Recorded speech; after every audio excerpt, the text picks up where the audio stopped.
Niliwaambia asubuhi, nimekuja Arusha, nimekuta ni mkoa wenye utulivu.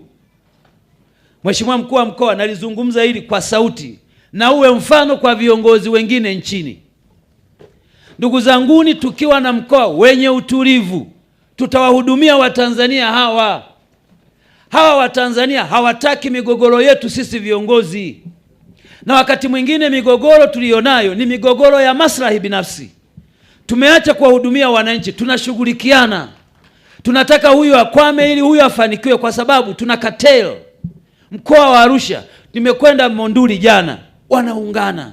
Nimekuja hapa Longido, wanazungumza lugha moja. Mheshimiwa mkuu wa mkoa, hongera sana. Endelea kusukuma hivyo. Tunataka Arusha watu waungane, wafanye kazi ya pamoja. Hakuna kitu kinachotia aibu. Unakuta kiongozi umepewa nafasi mahali fulani, ama wewe una cheo mahali fulani, badala ya uzungumze shida za watu, unazungumza watu, huyu kwako mbaya, yule mbaya, huyu mbaya. Wewe ukiulizwa uzuri wako huna cha kuonyesha. Nataka niwaombe watu wa Arusha, watu wa Monduli, watu wa Longido, viongozi tuliopewa nafasi, mteja wetu wa kwanza awe mwananchi, mteja wetu wa pili awe mwananchi, mteja wetu wa tatu awe mwananchi. Hawa wananchi ndio wanatupa uhalali wa sisi kuitwa viongozi.